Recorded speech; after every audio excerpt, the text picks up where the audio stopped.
Hello teachers, ఈరోజు మనము కథా కథనాలు దాని యొక్క ఉపయోగాల గురించి తెలుసుకుందామండి. కథా కథనం గురించి ఆల్రెడీ ప్రీవియస్ వీడియోలో చెప్పుకున్నాము. ఈరోజు దానికి సంబంధించినటువంటి ఉపయోగాల గురించి తెలుసుకుందాము. అభ్యసనం అనేది రసరమ్యంగా మారుతూ ఉంటుంది. కథా కథనంలో విద్యార్థులకు వినాలనేటువంటి ఆసక్తి పెంపొందుతుంది. ఉచ్చారణ నిర్దిష్టంగా ఉంటుంది. నూతన పదాల పరిచయం ఏర్పడుతుంది. ధైర్యంగా కంపం లేకుండా మాట్లాడే శక్తి కలుగుతుంది. అభినయం పట్ల అభిరుచి పెంపొందుతుంది. ముఖ్యంగా కథన శక్తి, కల్పన, సృజనాత్మకత శక్తులు పెంపొందుతాయి. సంభాషణ కథలో ఉన్న అనుసంధాన పదాల తొలగించగా ఏర్పడేదే సంభాషణ. ఉదాహరణకు కొండ, ఉడత. ఇది సంభాషణాత్మక గేయం. సంభాషణకు ప్రాణం వంటిది సరి అయిన ఉచ్చారణ. సమవయస్కులతో సంభాషించడం ద్వారా సంక్లిష్టమైనటువంటి పదాలను అలవోకగా నేర్చుకోవటమే కాకుండా తన మాతృభాషతో పాటు సమవయస్కుల ఇతర భాషలను 1-2 నేర్చుకోగలుగుతారు. సంభాషణ నాటకీకరణ. సభాకంపం పోయి సహకార భావం అనేది పెరుగుతుంది. సమయస్ఫూర్తి, వ్యవహార దక్షత, భాషపై పట్టు అనేవి కథాకథనపరమైనటువంటి సంభాషణ నాటకీకరణ ద్వారా విద్యార్థులకి ఏర్పడతాయి. అంతేకాకుండా ఉక్త రచన, వాగ్రూప రచన, వక్తృత్వం.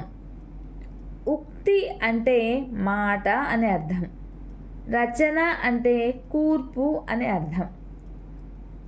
ఒక అంశంపై 2-3 నిమిషాలైనా మాట్లాడగలగటము, సభాకంపం పోయి వక్తగా మారటం, సహపాఠ్య కార్యక్రమాల్లో ఉపన్యాస పోటీలు నిర్వహించడం, ఉక్త రచనలో ముందుగా విషయాన్ని నిర్ణయించుకోవటం, ప్రసంగాలలో ముందుగా విషయాన్ని నిర్ణయించుకోరు. సంబంధం లేని విషయాలు మాట్లాడడం, శాఖాచంక్రమణ స్థితి. వాక్యాలను క్రమానుగతంగా మౌలికంగా కూర్చే రచననే శాఖా సంక్రమణ స్థితి అంటారు. ఇది ఈ 2 బిట్స్ కూడాను ఇంపార్టెంట్ అండి. ఆల్రెడీ ప్రీవియస్ పేపర్స్లో ఈ 2 బిట్స్లో 1 టైం వచ్చాయండి. ఒకసారి చెక్ చేసుకోండి ప్రీవియస్ పేపర్స్లో. చర్చ. అచ్చా స్వేచ్ఛాజీవి, చర్చకు చోటిచ్చావు అని శ్రీశ్రీ అన్నారు. బోధనా సంవిధానంలో ముఖ్యమైన సాధనమే చర్చ. ఉపయోగాలు. చర్చ వల్ల ఉపయోగాలు: నిర్దిష్టమైన విషయజ్ఞానం, తార్కిక శక్తిని పెంపొందించడానికి, వాక్ నైపుణ్యాన్ని వృద్ధి చేయడానికి ఉపయోగపడుతుంది. విషయ విశ్లేషణ, భావ వ్యక్తీకరణ సామర్థ్యాల పెంపుకు ఉపయోగపడతాయి. పిల్లలు తమ జ్ఞానాన్ని పరస్పరం అందిపుచ్చుకుంటారు. పిల్లలు పరస్పరం చర్చించుకుంటే భావ వ్యక్తీకరణ సామర్థ్యం పెంపొంది అదనపు పరిజ్ఞానాన్ని పొందుటకు సహాయపడుతుంది. ప్రాథమిక దశలో పిల్లవానికి అంత సమర్థత లేకపోయినా చిన్న చిన్న అంశాలపై చర్చించి ఒక మంచి ముగింపుకు దారితీస్తే పిల్లల్లో తార్కిక శక్తి అనేది అభివృద్ధి చెందుతుంది. చర్చాగోష్ఠి. వాదనలు. పోట్లాడుకోవటం వాదన కాదు. పిల్లవాడు తాను దృఢంగా నమ్మినటువంటి అంశాన్ని హేతుబద్ధంగా సంకోచం లేకుండా ఆవిష్కరించడం. ఒక విషయం గురించి వాదోపవాదాలు జరుపుతూ మాట్లాడడం. ఫర్ ఎగ్జాంపుల్, సినిమా గొప్పదా, నాటకం గొప్పదా, పల్లె గొప్పదా, పట్నం గొప్పదా, ఇలా. ఉపయోగాలు: పిల్లవాడు తన భావాన్ని వెల్లడి చేస్తే 2 భావాలను పొందగలుగుతాడు. తన భావాలను, అభిరుచులను, ఆలోచనలను వ్యక్తం చేయడం ద్వారా భాషణాశక్తిని పరిపుష్టం చేసుకుంటాడు. అతని అవగాహనలోని దోషాలను ఉపాధ్యాయుడు సరిదిద్దే అవకాశం ఉంటుంది. అభిరుచులు వెల్లడి అవుతాయి. వాక్ నైపుణ్యానికి పరిపూర్ణత సిద్ధిస్తూ ఉంటుంది. భావనలో ఉన్నటువంటి దోషాలను సరిచేసుకోవడానికి అవకాశం చిక్కుతుంది. ప్రశ్నించడం: తన పరిసరాలలోని వివిధ సన్నివేశాలు, సంఘటనలను గురించి ప్రశ్నించి వారి జ్ఞానాభివృద్ధికి తోడ్పడడం.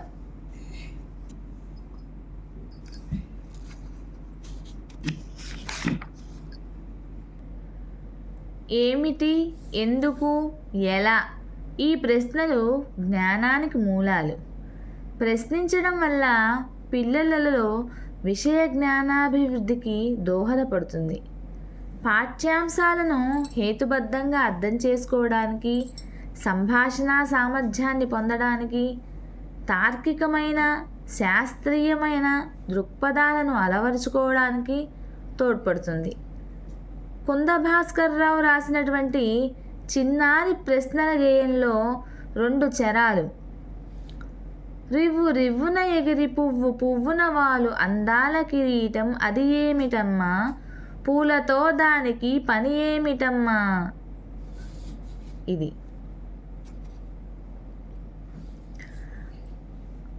అటువైపు సూర్యుడు మటుమాయమైపోయి ఇటువైపు గుట్టుగా పుట్టుకొస్తాడు, ఈ వింత ఏమిటో ఎరిగింపవమ్మా. ఇది పిల్లల్లో ప్రశ్నించడము, విషయ జ్ఞానాన్ని పెంపొందించడానికి, అంతేకాకుండా పాఠ్యాంశాల పట్ల హేతుబద్ధతను ఏర్పరచుకోవడానికి, తార్కికంగా ఆలోచించడానికి, శాస్త్రీయబద్ధమైనటువంటి దృక్పథాలను అలవర్చుకోవడానికి ఇట్లాంటివన్నీ కూడా ఉపయోగపడతాయి. నెక్స్ట్, వర్ణించడం. విద్యార్థుల చేత తమ గ్రామంలో జరిగినటువంటి పండుగలు, ఉత్సవాలను తనదైన శైలిలో వర్ణింపజేయమనాలి. మీ ఊళ్ళో ఏం పండుగలు జరిగాయి, ఏమేమి ఉత్సవాలు జరిగాయి, ఎలాంటి ఉత్సవాల్లో మీరు పాల్గొన్నారు, మీరు అక్కడ పాల్గొన్నప్పుడు మీరు ఏం చేశారు, అక్కడ వాళ్ళు మీతోటి ఎలా కలిసిపోయి ఉన్నారు, అక్కడ ఆచార వ్యవహారాలు ఏంటి, పద్ధతులు ఏంటి, ఎలా చేశారు అన్న అన్నింటిని గురించి అవగాహన చేసుకోవటము, వాటిని గురించి మనకు వర్ణించి చెప్పడం అనేది ఒక ఎత్తుగా ఉంటుంది. విన్న కథలను, తాను చూసిన సన్నివేశాలను తనదైన మాటలతో వర్ణిస్తే అతనిలో భాషణాశక్తి, సృజనాత్మక శక్తి పెంపొందుతుంది. ప్రాథమిక స్థాయిలో విద్యార్థులు కూడా ఈ సామర్థ్యాన్ని కలిగి ఉండాలి. ఉపన్యసించడం. స్వాతంత్ర దినోత్సవం, గణతంత్ర దినోత్సవం, మాతృభాషా దినోత్సవం, వార్షికోత్సవం, సారస్వత సంఘాలు మొదలైన కార్యక్రమాలలో విద్యార్థులకు నిర్వహణా బాధ్యతను, ఉపన్యాస బాధ్యతను అప్పగిస్తే ఉపన్యసిస్తారు. ఉపన్యాస పటిమ అన్నది పెరుగుతుంది. ఇక వాళ్ళకి సభకంపం అనేది ఉండకుండా ఉంటుంది. అంటే ఒక స్టేజ్ ఎక్కినప్పుడు వాళ్ళు ఏదైనా సరే ఒక దాని గురించి చెప్పమన్నప్పుడు, ఒక దాని గురించి ఉపన్యసించమన్నప్పుడు ఎట్లాంటి తడబాటు లేకుండా విద్యార్థులు చెప్పడానికి అవకాశం ఉంటుంది. భాష పట్ల పట్టు అనేది ఏర్పడుతుంది. ఇక ధారాళంగా ఉపన్యాసాన్ని ఇవ్వగలిగేటువంటి పటిమ అనేది పెరుగుతూ ఉంది అని. ఉపన్యసించిన వారిని అభినందించడం, ప్రోత్సాహక బహుమతులు ఇవ్వడం చేయాలి. ఈ విధంగా చేయటం వలన, ఈ విధంగా విద్యార్థులు ప్రోత్సహించడం వలన వాళ్ళల్లో ఉపన్యాస పటిమ పెరగటంతో పాటు బిడియం అనేది తొలగిపోతుంది, స్టేజ్ ఫియర్ అనేది తొలగిపోతుంది. కథాపూరణం. కథను కొంతవరకు చెప్పి మిగిలిన భాగాన్ని పిల్లలచే ఊహింపచేసి పూరింపజేయాలి. కథని మాత్రం మనం కొంచెం చెప్పాలి, అందించాలి. దాని తర్వాత ఏం జరుగుతుంది మీరు ఊహించి చెప్పండి రా అని చెప్పి విద్యార్థుల చేత మనం మిగతా కథని పూర్తిగా చెప్పమని చెప్పాలి. అప్పుడు విద్యార్థులు ఊహించి కథ ఎలా ఉంది అన్నది చెప్పగలుగుతారు. ఇదే కథాపూరణం. అయితే కొన్ని చిత్రాలను ప్రదర్శించి కథను వారిచే చెప్పించాలి. సగం కథ ఉపాధ్యాయుడు చెప్పి సగం కథ విద్యార్థుల చేత చెప్పించడం ఒక ఎత్తు అయితే, చిత్రాల ద్వారా ప్రదర్శించి కథను వారిచే చెప్పించడం, చిత్రాలను చూపిస్తూ ఏం జరిగింది ఇక్కడ ఏంటి సంభాషణ ఏంటి, ఏమనుకుంటున్నారు, ఈ చిత్రాన్ని బట్టి నువ్వేం చెప్పగలుగుతున్నావు, ఇలాంటి విషయాలన్నింటినీ కూడా విద్యార్థుల ద్వారా తెలియపరచడము. ఆ విధంగా తెలియపరచడం వల్ల భాష పట్ల వాళ్ళకి పట్టు అనేది ఏర్పడుతుంది. పట్టుతో పాటుగా వాళ్ళు ఉపన్యసించడానికి కానీ చెప్పడానికి కానీ ధారాళంగా మాట్లాడడానికి కానీ ఎలాంటి భయం అనేది లేకుండా, జంక్ అనేది లేకుండా మాట్లాడగలుగుతారు. సంక్షిప్తీకరణ చేసి చెప్పడం. పాఠ్యాంశాలను కథను చదివించి దాన్ని పాఠ్యాంశాన్ని అర్థభంగం భావభంగం కలగకుండా కుదించి చిన్నదిగా చెప్పించాలి. ఒక పేజీకి సంబంధించినటువంటి కథ ఉందనుకోండి, కథ మొత్తం వివరంగా చదివి మనం ఒకసారి వినిపించినప్పుడు అదే కథని క్షుణ్ణంగా చదివి వినిపించిన తర్వాత వారిని అవసరమైనటువంటి మాదిరిగా కొన్ని భావాలను అర్థం చేసుకున్నట్లుగా ఏవైతే తనకి అర్థమయ్యే విధానం ఉందో ఆ విధానంతో కథని షార్ట్ కట్లో చెప్పగలగటం. విద్యార్థి ఆ విధంగా చెప్పటం వల్ల వాళ్ళకి సృజనాత్మకత అనేది పెరుగుతుంది, సంభాషణ పద్ధతి సామర్థ్యం అనేది తీర్చిదిద్దుకోగలుగుతాడు. పదక్రీడలు వాక్య క్రీడలు. పదములు ఇచ్చి కలుపమనాలి. మెరుపు అట్టలు, పదహేళి, మాటల తమాషా, ఇలాంటివన్నీ కూడా. పొడుపు కథలు చిక్కు ప్రశ్నలు.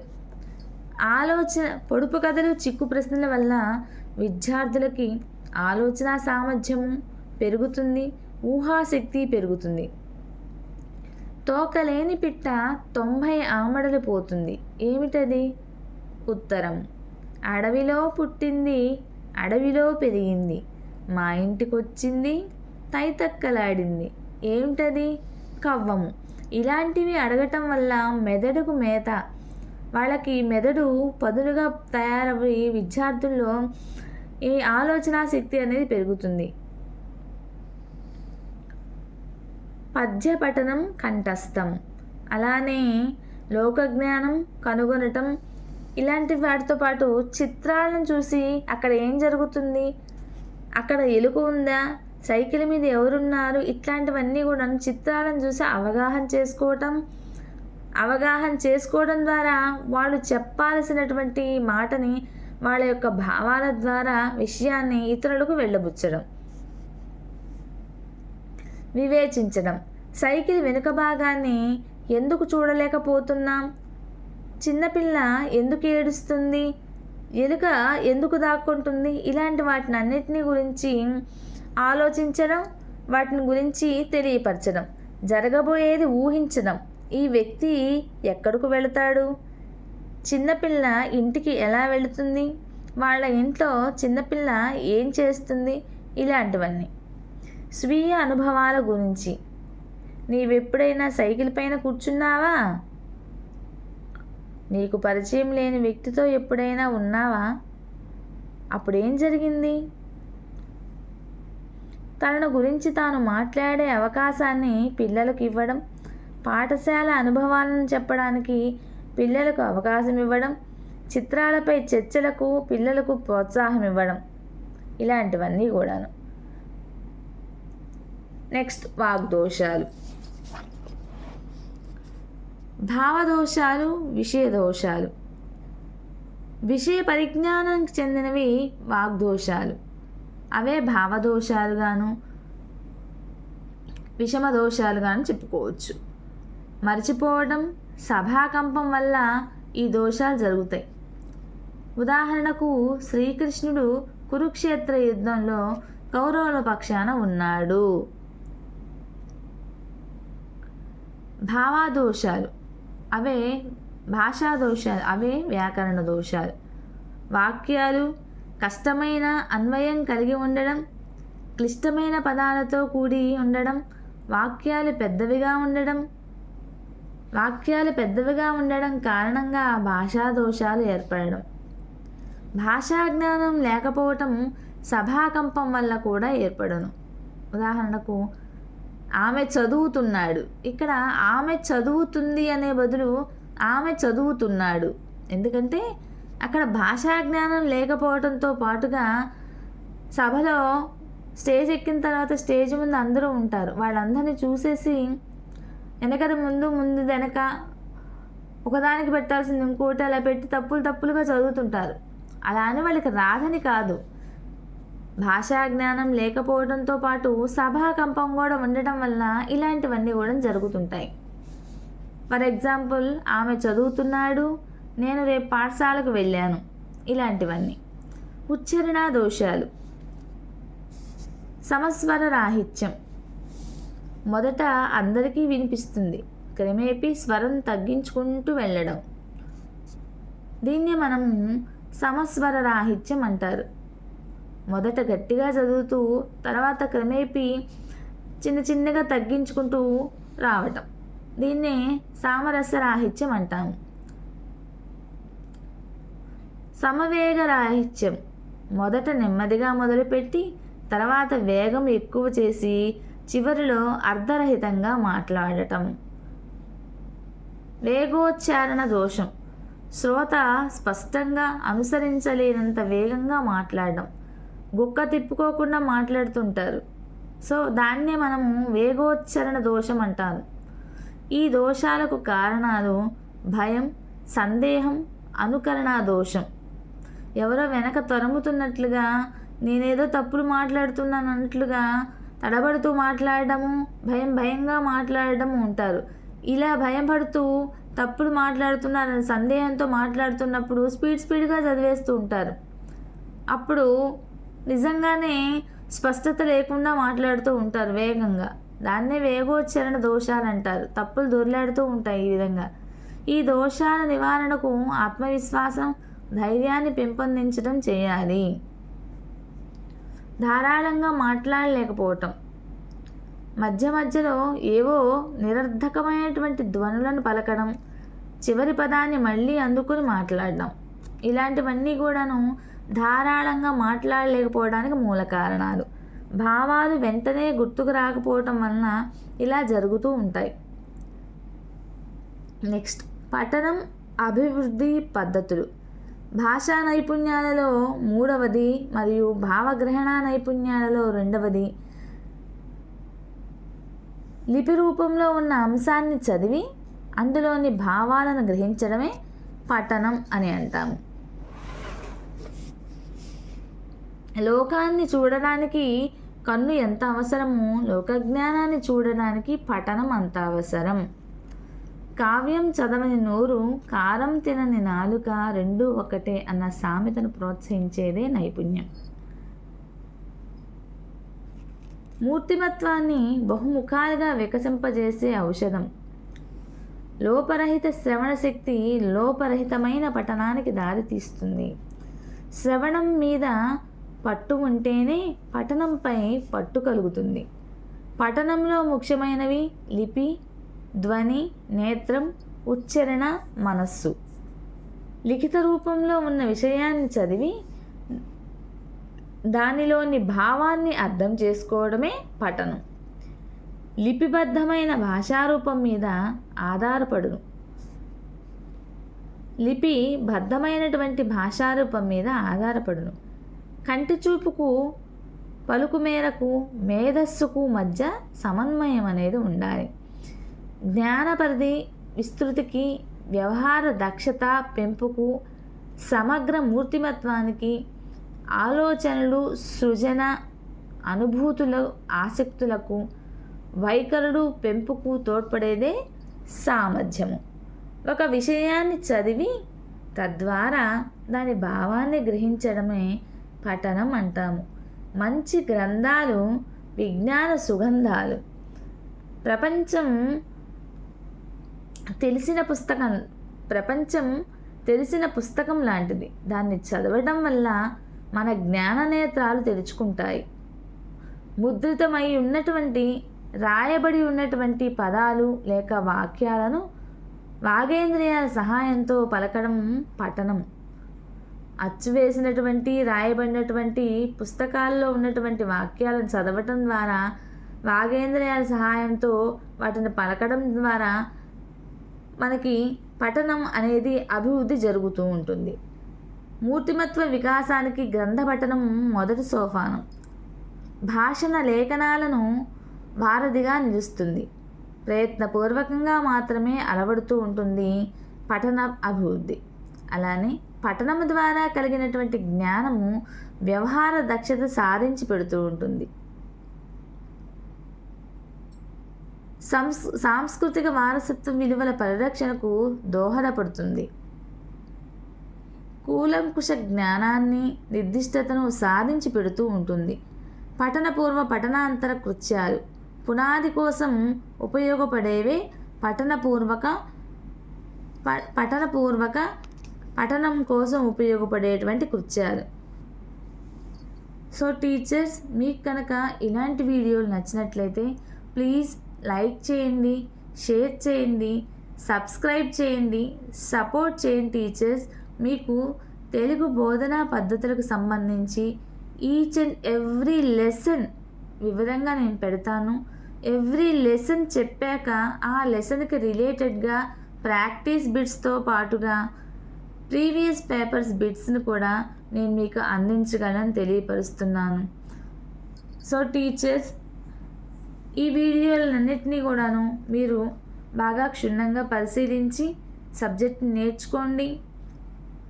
టెట్ ఎగ్జామ్లో మంచి మార్కులు తెచ్చుకొని మంచి టీచర్స్గా పేరు తెచ్చుకోవాలని మనస్ఫూర్తిగా కోరుకుంటున్నాను టీచర్స్.